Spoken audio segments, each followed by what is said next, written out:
والصلاة والسلام على إمام المتقين وعلى آله وصحبه وآل بيته وذريته أجمعين إلى يوم الدين. فقال الله سبحانه وتعالى في القرآن العظيم: فأعوذ بالله من الشيطان الرجيم، بسم الله الرحمن الرحيم. اقرأ باسم ربك الذي خلق، خلق الإنسان من علق، اقرأ وربك الأكرم الذي علم بالقلم، علم الإنسان ما لم يعلم. وقال النبي صلى الله عليه وسلم: طلب العلم فريض على كل مسلم والمسلمات، أو كما قال عليه الصلاة والسلام: رب اشرح لي صدري ويسر لي أمري واحلل عقدة من لساني يفقهوا قولي، آمین یا رب العالمین. اللہ رب العالمین کے لیے تمام ہی قسم کی تعریف اور توصیف ہے، جس رب العالمین نے ہم تمام کو اس دنیا میں بہت ساری نعمتیں عطا فرمائی، اور لاکھوں درود اور لاکھوں سلام کا مبارک ترین تحفہ ہو ہم سب کے حبیب اللہ کے آخری پیغمبر حضرت محمد کریم صلی اللہ علیہ وسلم کی ذات مبارک پر. آج کے اس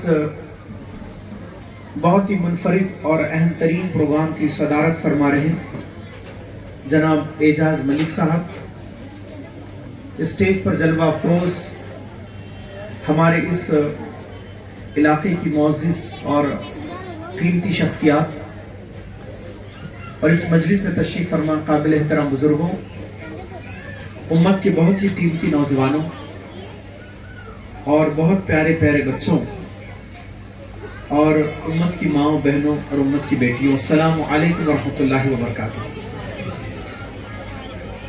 میرے لیے انتہائی خوشی کی یہ بات ہے کہ آج مولانا محمد علی جوہر ایجوکیشن ٹرسٹ کی جانب سے آج کا جو مکتب کا پروگرام چل رہا ہے، اس میں بہت سارے بچوں نے اپنا کردار پیش کیا ہے، اور بہت ساری ہماری چھوٹی چھوٹی ننھی بیٹیوں نے جس انداز سے تیاری کی ہے، تو مجھے اس بات کا احساس ہو رہا ہے کہ اگر ایک ہفتے کی تیاری کے بعد آپ کے چھوٹے چھوٹے بچوں میں اتنا کانفیڈنس آ سکتا ہے، تو اگر آپ ساری زندگی ان پر محنت کریں تو انشاءاللہ تعالیٰ آپ کے بچے اور آپ کی بچیاں بہت کانفیڈنس کے ساتھ دنیا کا مقابلہ کریں. اس لحاظ سے میں اس پروگرام کو منعقد کرنے والے تمام ذمہ داران کو مبارکباد پیش کرتا ہوں، اور ساتھ ہی ہماری جو معلمات بہنیں ہیں جنہوں نے ان بچوں اور بچیوں کو تیار کیا ہے، میں دعا کرتا ہوں کہ اللہ تعالیٰ آپ کی صلاحیتوں میں بے حد اضافہ کرے، اور آپ کا یہ جو مکتب کی تعلیم جاری ہے اللہ تعالیٰ اس کو بہت ترقیوں سے نوازے. 3 باتیں مجھے آج اس محفل میں آپ سے بولنی ہیں. سب سے پہلی چیز یہ ہے کہ یہ مکتب جو ہے، جو دکھائی بہت چھوٹے دیتے ہیں، ہم کو لگتا ہے کہ بہت چھوٹے مکتب ہے، یہاں پر چھوٹے چھوٹے بچے جاتے ہیں، الف با پڑھتے ہیں، لیکن آپ کو اس کی حیثیت کا پتہ تب چلے گا جب یہ بچے بڑے ہو کر سماج کی ذمہ داریوں کو اپنے ہاتھ میں لیں گے.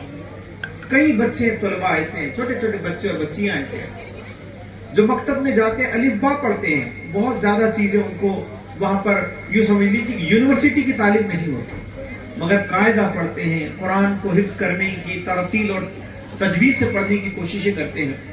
مگر آپ کو یہ بات معلوم ہونی چاہیے کہ گودوں میں پلائے جانے والے یہ وہ ڈوسس ہے جس کو حاصل کرنے کے بعد ہمارے نونہال بچے وہ اسلام پر جینے کا ہنر سیکھ لیتے ہیں.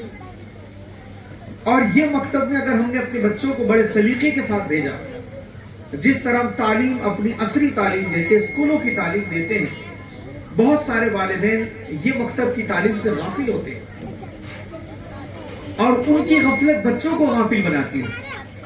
یہی وجہ ہے کہ آج بچوں میں جو رجحان دین اسلام کا ہونا چاہیے تھا، وہ رجحان دین اسلام کا نہیں بن پا رہا ہے.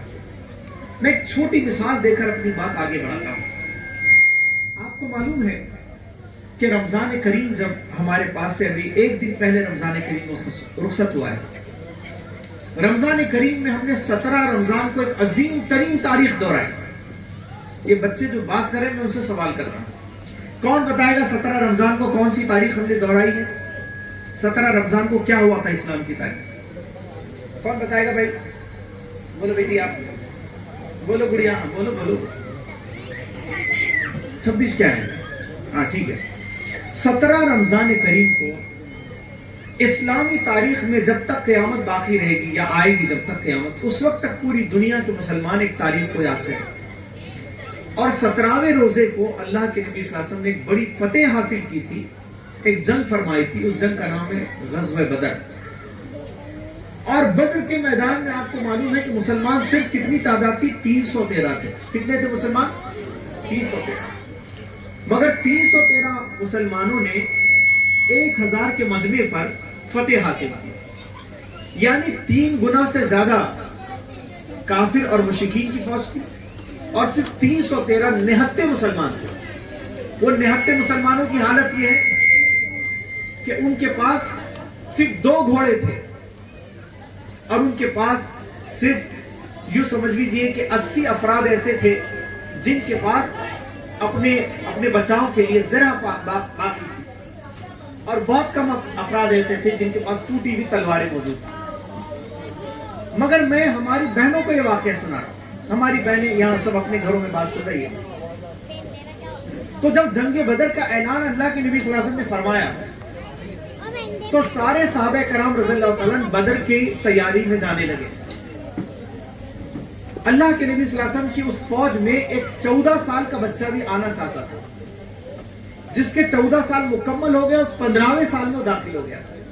یعنی آج کی عمر سے دیکھے تو 11ویں 12ویں کا لڑکا، اور وہ لڑکا اللہ کے نبی صلی اللہ علیہ وسلم سے بہت عشق اور محبت کرتا تھا. وہ لڑکا اپنی ماں کے پاس گیا اور کہا کہ امی جان، اللہ کے نبی صلی اللہ علیہ وسلم نے غزوے کی طرف جا رہے ہیں، تو میں چاہتا ہوں کہ اللہ کے رسول صلی اللہ علیہ وسلم کے ساتھ میں بھی جنگ کروں.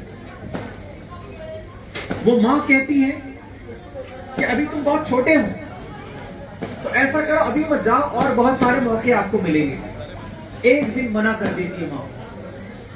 وہ دوسرے دن ضد کرتا ہے بچہ، دوسرے دن پہ وہ ماں اس ضد کرنے والے بچے کو منع کرتی ہے.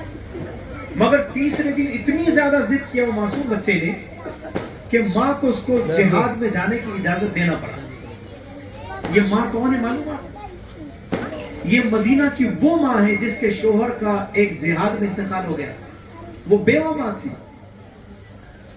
اور وہ اتنی خوبصورت تھی کہ یہ روایت میں ملتا ہے کہ مدینہ کی سب سے خوبصورت عورت وہ ماں تھی. ایک بیٹے پر بیٹھی ہوئی تھی، بہت رشتے آئے، مگر وہ خاتون نے کہا کہ میں اس بچے کی تربیت ایسے کروں گی کہ میں چاہتی ہوں کہ اللہ کے نبی صلی اللہ علیہ وسلم کا یہ دیوانہ میرا بچہ ان پر نثار ہو جائے. اس نے شادی نہیں کی دوبارہ. اب یہ ہوا کہ وہ ماں بیوہ ماں نے اپنے بہت نوخیز لڑکے کو جو جوانی کی دہلیز پر ابھی قدم رکھ رہا ہے، اس کو کہا کہ بیٹے میں اب 3 دن تمہاری ضد ہو گئی، اب میں اس بنیاد پر تم کو اجازت دیتی ہوں کہ بس ایک بات یاد رکھنا کہ آپ نے اللہ کے نبی صلی اللہ علیہ وسلم کے ساتھ میدان میں لڑنے کی کوشش کرنا، لیکن خدا نہ خواستہ اگر مجھے معلوم پڑا کہ دشمنوں کی فوج کو دیکھ کر تم نے پیٹ پلٹا دی اور بھاگ گئے تو اللہ کی قسم میں اپنا دودھ تم کو معاف نہیں کروں. وہ بچے نے کہا میری ماں میں وعدہ کرتا ہوں کہ میں دشمنوں سے ڈر کر بھاگ کر نہیں آؤں. اللہ کا وہ سپاہی جو آپ کی اور ہماری محفلوں کی کئی نوجوانوں کے برابر ہے، بہت خوبصورت نوجوان مدینہ کا، وہ اللہ کے نبی صلی اللہ علیہ وسلم کے ساتھ چلا گیا. ان کی والدہ ان کو مدینہ کی باؤنڈری تک چھوڑنے کے لیے آئی. اس نے بہت دعائیں دی اپنے بچے کو اور کہا اللہ کے راستے میں خوب اچھے سے لڑائی کرنا. اب آپ کو یہ جان کر حیرت ہوگی، اللہ کے نبی صلی اللہ علیہ وسلم رات میں بدر کے مقام پر پہنچ گئے اور رات میں آپ نے پڑاؤ ڈال دیا. سورہ انفال کو آپ پڑھیے تو سورہ انفال میں اس پورے واقعے کا ذکر موجود ہے. رات میں تھوڑی تھوڑی بارش ہوئی، ساری بدر کی فوج 313 خاموشی سے آرام کرنے لگی، سو گئی، اور جب پوری رات انہوں نے آرام فرمایا تو اچانک صبح میں تہجد کے وقت میں وہ چھوٹا سا بچے اس کی آنکھ کھل گئی. اس نے سوچا کہ سارے لوگ ابھی سو رہے ہیں، صبح فجر سے بھی بہت پہلے کا ٹائم ہے، یعنی ہمارے لیے سحری کا ٹائم ہے. اس نے کہا ایسا کرتا ہوں میں پہلے کنویں کے پاس جا کر میں غسل کرتا ہوں، وضو کرتا ہوں، نماز پڑھ لیتا ہوں، تو ذرا پانی سے میں وضو کرنے اور غسل کا پانی نکال لیتا ہوں ڈول میں. اب وہاں جو کنواں تھا بدر کے میدان میں، وہ کنویں میں ڈول لگا ہوا تھا. اس نے بالکل سناٹے مارنے والی رات جس میں اندھیرا تاری ہے, ایک ہاتھ کو دوسرا ہاتھ دکھائی نہیں دے رہا ہے, اور ایسی رات میں اس نے اچانک دھیرے دھیرے گیا اور اس نے کنویں میں ڈول ڈالا. جیسی ڈول ڈالنا تھا کہ رات کے سناٹے میں ڈول کی آواز آنے لگی. آواز آتی ہے نا پانی میں ڈالتے تو, ایک زور سے آواز آئی, اور جیسی آواز آئی تو مسلمان فوجی درختوں پر چھپ کر بیٹھے تھے. انہوں نے اچانک تیر, ان کو لگا دشمن آ گیا اور ایسا نہ ہو کہ دشمن ہمارے کنویں میں زہر ڈال دے. انہوں نے اچانک تیر لگائے, تیر مارے, اور وہ اتنے پرفیکٹ تیر انداز تھے کہ ان کا تیر سیدھا وہ نوجوان کے گلے کے پار ہو گئے. صحابہ رضی اللہ تعالیٰ نے تیر لگاتے, اب وہ تیر ان کے گلے کے پار ہو گیا. اب جیسی تیر ان کے پار ہونا تھا کہ انہوں نے کہا اللہ اکبر. وہ سارے مسلمان فوجی دوڑتے ہوئے آئے, انہوں نے کہا یہ تو ہمارا آدمی ہے. جب دوڑتے اس بچے کے پاس آئے تو اس کی جان جا چکی, وہ اللہ کو پیارا ہو گیا. اب سارے اللہ کے نبی صلی اللہ علیہ وسلم بیدار ہوئے. اللہ کے نبی صلی اللہ علیہ وسلم بہت دکھ ہوا آپ کو, آپ سارا دن غم ہو گیا, آپ کو غمگین ہو گئے, اور آپ کو بہت احساس ہوا کہ ہماری فوج کا نوخیز نوجوان آج شہید ہو چکا ہے. اب پوری بدر کی جنگ لڑی گئی, 313 میں ہزاروں پر کامیابی حاصل کر لی. جب کامیاب ہونے کے بعد سب لوگ اب مدینہ واپس ہو رہے تھے, تو مدینہ کی جیسی باؤنڈریز یعنی حدود میں داخل ہوئے تو چھوٹے چھوٹے بچے وہاں پر آ گئے, اور وہاں پر وہ بچے کی ماں بھی آئی, اور ماں پوچھنے لگی کہ میرا بیٹا کہاں چلا گیا. میری نظریں ترس رہی کہ اس کا چہرہ دیکھے. اب کچھ چھوٹے چھوٹے لڑکوں کی زبان سے نکل گیا کہ تمہارا جو بیٹا ہے وہ پانی بھرتے بھرتے شہید ہو گیا, وہ جنگ میں کام نہیں آیا.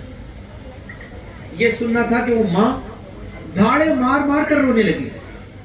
اس نے کہا کہ میرا بچہ میدان میں نہیں بلکہ پانی بھرتے ہوئے شہید ہو گیا. اللہ کے نبی صلی اللہ علیہ وسلم کے پاس وہ خاتون آئی, اور اس نے روتے ہوئے اللہ کے نبی صلی اللہ علیہ وسلم سے فرمایا, اے ہمارے حبیب, آپ مجھے بتائیے کہ میرے بچے کے ساتھ کیا ہوا ہے. اب درود و سلام ہم سب کے محسن آقا اللہ کے آخری نبی حضرت محمد کریم صلی اللہ علیہ وسلم کی ذات مبارک. آپ نے پورا معاملہ سمجھ لیا کہ معاملہ بڑا گمبھیر ہے. اللہ کے نبی صلی اللہ علیہ وسلم نے اس ماں سے کہا, کیا ہے میری ماں, قیامت تک جب بدر کی تاریخ لکھی جائے گی, قیامت تک جب بدر کی تاریخ لکھی جائے گی تو اللہ کی قسم بدر کا پہلا شہید اے ماں تیرا بیٹا ہوگا. وہ ماں خوشی کے مارے اچھلنے لگی, اور اس نے کہا اللہ کے نبی صلی اللہ علیہ وسلم, اگر آپ کہتے کہ بدر کا پہلا شہید میرا بیٹا ہے تو اللہ کی قسم میں نے اپنے بچے کو پیدا ہی اس لیے کیا تھا کہ وہ آپ کے دین کے کام آنا ہے. میرے بھائی اور میری بہنوں, میں آپ لوگوں سے پوچھ رہا ہوں, کیا ہم ایسے اپنے بچوں کی تربیت کر پاتے ہیں؟ یہ جو بچہ اللہ کے راستے میں جہاد کرنے کے لیے اپنی ماں سے ضد کر رہا تھا, آج امت کے بچے فلموں میں جانے اور موبائل دیکھنے کے لیے ضد کرتے ہیں. کہاں ہماری تربیت ہے؟ اب اگر ویسی مائیں ہمارے سماج کو میسر آئے گی تو میری بہنوں اور میرے بھائیوں, پھر ہماری گودوں میں کھیلنے والے وہ تھرکیں گے نہیں, وہ ڈانس نہیں کریں گے, بلکہ اللہ کے دین کے مجاہد بن کر اللہ کے راستے میں کام آئیں گے. میں آپ سے کہنا چاہتا ہوں کہ ایسی مائیں بنی ہیں, جب ایسی مائیں بنتی ہیں تو پھر ایسی اولادیں پیدا ہوتی ہیں. میں آپ سے کہنا چاہتا ہوں, کیا ہمارے درمیان ہے کوئی ایسا بچہ جو اللہ کے دین کے لیے ضد کرے کہ ہاں مجھے دین کا کام کرنا ہے؟ آپ غور و فکر کیجیے, پورے واقعے پر غور کیجیے. اس سے معلوم یہ ہوتا ہے کہ آج ہم نے اپنے اولاد کی تربیت انہی اسلامی خطوط پر کرنے کی کوشش کرنی چاہیے. آپ کو معلوم ہے بدر کا دوسرا واقعہ سنیں, جنگ بدر کا دوسرا واقعہ یہ ہے, اللہ کے نبی صلی اللہ علیہ وسلم صفے بنا رہے ہیں, اللہ کے راستے میں جہاد کی صفے بنا رہے ہیں. وہاں پر ایک بزرگ صحابی ہے, عشرہ مبشرہ کے صحابی, ان کا نام ہے حضرت عبد الرحمن بن عوف رضی اللہ عنہ. وہ بزرگ ہے, وہ سامنے آئے تو ان کے پاس چھوٹے چھوٹے دو بچے آئے, چھوٹے چھوٹے بچے آئے, اور چھوٹے چھوٹے بچوں نے عبد الرحمن بن عوف رضی اللہ تعالیٰ سے کہا, چچا جان ہم کو بتائیے کہ اللہ کے نبی صلی اللہ علیہ وسلم کو بڑا دشمن کہا ہے جس کو لوگ ابو جہل کہتے ہیں. ابو جہل کون ہے جانتے آپ؟ ابو جہل اسلامی اتہاس کا سب سے بڑا ویلن ہے اور بہت باڈی بلڈر تھا. ابو جہل کوئی معمولی آدمی نہیں تھا. ابو جہل کی ہائٹ بہت اونچی تھی, اس کے کندھے بہت چوڑے تھے اور بہت بلڈر قسم کا آدمی تھا. جب بات کرتا تھا تو سارے لوگ خاموش ہوتے تھے. اس کا دبدبا سارے سماج میں. وہ چھوٹے چھوٹے بچے جن کی عمریں 8 اور 9 سال کی ہیں, وہ چھوٹے بچے اور کام کو ابو جہل بتائیے ابو جہل کہاں ہے. عبد الرحمن بن عوف رضی اللہ عنہ فرماتے ہیں کہ ابو جہل کا تم بچوں کیا کریں گے. وہ چھوٹے چھوٹے بچے کہتے ہیں, بچوں آپ سب میری بات سنیے, وہ چھوٹے چھوٹے بچے کہتے ہیں کہ ہم اس لیے ابو جہل کا پتہ پوچھ رہے ہیں کہ ہم کو معلوم ہوا کہ اللہ کے نبی صلی اللہ علیہ وسلم کو بہت بڑا دشمن ہے. وہ اللہ کے نبی صلی اللہ علیہ وسلم کو کے سامنے تلوار لے کر آتا ہے, وہ اللہ کے نبی صلی اللہ علیہ وسلم کی دشمنی کرتا ہے. تو آج ہم ابو جہل سے بدلہ لیں گے. کون بدلے لے رہے ہیں بھائی, بولو آپ. چھوٹے چھوٹے بچے 8 اور 9 سال کے بچے. وہ 2 بچوں کا نام معلوم ہے کسی کو کیا ہے؟ ایک بچے کا نام ہے حضرت معاذ رضی اللہ تعالیٰ. بولو بچوں, ریپیٹ کرو, حضرت معاذ رضی اللہ تعالیٰ. اور دوسرے بچے کا نام ہے حضرت معوذ رضی اللہ تعالیٰ. معوذ کہتے ہیں لیکن معوذ لفظ ہے وصل. یہ دونوں صحابی کو, چھوٹے چھوٹے بچوں کو عبد الرحمن بن عوف کہتے ہیں. وہ دیکھو سامنے کی جو فوج ہے نا دشمنوں کی, اس میں جو لمبا تڑنگا آدمی ہے اس کا نام ابو جہل. وہ بچے بہت سپیڈ میں دوڑتے ہیں اور دوڑنے کے بعد ابو جہل پر ایسا تلوار کا وار کرتے ہیں کہ ابو جہل بالکل بے ساختہ اس پر بہت بڑا وار ہوتا ہے. لیکن ابو جہل کی ہائٹ زیادہ تھی. ابو جہل نے اپنی تلوار نکالی اور ایک بچے کے ہاتھ پر, شولڈر پر مارا. وہ اتنا خطرناک وار مارا کہ ایک چمڑی پر وہ ہاتھ ایسے لٹکنے لگا. وہ معصوم بچے نے کیا کیا معلوم؟ وہ معصوم بچے نے اپنے پیر کے نیچے وہ ٹوٹا ہوا ہاتھ لٹکنے والا دبایا اور ایک جھٹکا دے کر اتنا ہاتھ بھی توڑ دیا. اور اس نے کہا اللہ کے راستے میں جہاد کرنے, اگر یہ چھوٹا ہاتھ بھی میرا ٹوٹا ہوا اگر آڑے آ رہا ہے تو اس کو توڑ دینا بہتر ہے. انہوں نے ابو جہل پر اتنے وار کیے کہ ابو جہل زمین پر گر گیا. وہاں سے عبد الرحمن بن عوف آئے اور ابو جہل کا کام انہوں نے تمام کیا. مجھے بتائیے کہ ہم ایسے بچوں کو تیار کر رہے ہیں معاذ اور معوذ کے جیسے رضی اللہ تعالی علیہم اجمعین, جو دشمنوں کا مقابلہ کریں. دشمنوں کا مقابلہ کرنے کے لیے اسلامی تاریخ میں بڑے بڑے لوگوں کے ساتھ چھوٹے چھوٹے بچوں نے بڑا کام کیا ہے. تو میری بہنوں اور میرے بھائیوں, پہلا پیغام میں آپ سے دینا چاہتا ہوں, ہم اپنی اولادوں کو انشاءاللہ تیار کریں اور مجھے امید ہے کہ آپ تیار کریں گے. انشاءاللہ کریں گے سب لوگ تیار. جتنے بچے بیٹھے وہ بھی تیار ہو, جتنی خواتین بیٹھی وہ آج یہ قسم کھائے کہ انشاءاللہ تعالی ہماری اولادیں اللہ کے دین کے کام آئے گی. یہ اگر آپ عہد کرتے ہیں تو مجھے یقین ہے کہ آنے والے دنوں میں دشمنان اسلام ہم پر ہاتھ اٹھانا تو دور کی بات ہے, وہ ہم پر آنکھ بھی نہیں اٹھا پائیں گے انشاءاللہ. تو پہلا پیغام میں نے آپ سے دیا کہ ہم اپنی اولاد کی اسلامی خطوط پر تربیت کرنے کی کوشش کریں. سب سے پہلی بات ہے, اگر ہم نے تربیت کی تو آج ہم جو واقعات سن رہے ہیں نا, اللہ کی قسم ہمارے دل ٹوٹ جاتے ہیں, ہماری آنکھوں سے آنسو آتے ہیں. ہم سن رہے ہیں کہ سینکڑوں امت کی بیٹیاں آج وہ اسلام کے دائرے سے باہر نکل کر کفر میں اور شرک میں داخل ہو رہی ہے. کیا آپ نے نہیں سنا ہے بات؟ ہم میڈیا میں دیکھ رہے ہیں, سوشل میڈیا پر دیکھ رہے ہیں, واٹس ایپ پر دیکھ رہے ہیں. مجھے بتائیے کیا اسلام ہمارے لیے کافی نہیں ہے؟ کیا اللہ ہمارا رب اور اللہ کے نبی صلی اللہ علیہ وسلم کو اپنا ہادی نہیں تسلیم کرتے؟ اگر ہم کرتے ہیں تو ہمیں اسلام پر چلنا چاہیے اور اپنی اولاد کو اسلام پر چلانا چاہیے. میں آپ کو چھوٹی مثال دیتا ہوں.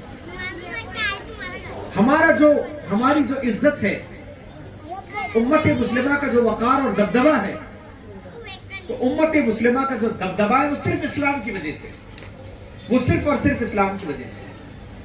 اگر ہماری زندگی سے اسلام نکل جائے گا تو آپ تعلیم کے میدان میں, دولت کے میدان میں, پالیٹکس کے میدان میں چاہے آگے بڑھ جائے, اگر ہم اللہ کے دین سے دور ہیں تو اللہ تعالیٰ دنیا کی ٹھوکروں میں ہمارے وجود کو ڈال دے. میں ایک چھوٹا سا, چونکہ یہاں بچے ہیں تو اسی اعتبار سے میں آج میری بات کر رہا ہوں. میں ایک مثال دیتا ہوں بچوں اور خواتین ہماری بہنوں کے لیے. آپ مثال کے طور پر یہ جو علاقہ ہے, اگر ایک آدمی ہے, ایک آدمی کو سے معلوم کیا گیا وہ بڑے ایسے لائٹ کے نیچے ایسے ہی جہاں لائٹ لگا ہے وہ کچھ ڈھونڈ رہا تھا. ایک آدمی, وہ آدمی کیا کر رہا تھا وہاں؟ ڈھونڈ رہا تھا. اس کا دوست آیا, اس نے کہا بھائی کیا ڈھونڈ رہے ہیں؟ اس نے کہا بھائی میرا 10 روپے کا ڈالر ڈھونڈ گیا. وہ سب ڈھونڈ رہا ہے. اس نے کہا بھائی میں بھی تمہاری ہیلپ کرتا ہوں. وہ بھی ڈھونڈنے لگا. بڑا آدمی تھا, وہاں 2 4 10 50 100 لوگ جم گئے اس کی مدد کرنے کے لیے. سارے لوگ ڈھونڈ رہے, پوری گردی ہوگی لائٹ کے نیچے, بہت گردی آ گئی. ایک بہت عقل مند آدمی وہاں سے آیا اور اس نے کہا بھائی آپ کا ڈالر میں بھی ڈھونڈتا ہوں, لیکن ایگزیکٹلی وہ گما کہاں پر ہے؟ تو وہ کوائن والے آدمی نے کہا, ڈالر والے آدمی نے کہا کہ اصل میں وہ کھویا تو گھر میں تھا, لیکن وہاں پر لائٹ گئی بھی ہے, تو میں نے سوچا باہر ڈھونڈ لیتے ہیں. اس لیے کہ میرے گھر میں لائٹ چلی گئی تو میں نے سوچا کہ یہاں پر ڈھونڈ ڈالتے ہیں. اب سارے لوگ بولنے لگے کہ کتنا بے وقوف آدمی, کھوتا وہاں ہے ڈھونڈتا یہاں ہے. اب اس واقعے سے میں آپ کو یہ بتانا چاہتا ہوں کہ امت مسلمہ کا عزت اور وقار بھی اسلام کے نہ ہونے کی وجہ سے کھویا ہے, اور آج ہم اس کو دنیا میں تلاش کر رہے ہیں. ہم کہاں تلاش کر رہے ہیں؟ ہم تلاش کر رہے ہیں دنیا میں, دنیا پرستی میں, دولت میں, حسن میں, اور نہ جانے کون کون سی زندگی میں ہم اپنی ترقی تلاش کر رہے ہیں, بلکہ اسلام کے اور مسلمانوں کی ترقی صرف اسلام میں. آپ میری بات سمجھ پائے کہ نہیں سمجھ پائے؟ اس کے ذریعے سے میں آپ کو بتانا چاہتا ہوں کہ ہم سب آج, ہماری بہنیں بھی یہ ٹارگٹ کریں کہ انشاءاللہ تعالی ہم اپنے گھر کو چلتا پھرتا اسلام کا ماڈل بنائیں گے. انشاءاللہ بنائیں گے سب لوگ. اس میں ہمارے مرد بھی, خواتین بھی, بچے بھی, بڑے بھی, سب اپنا رول پلے کریں.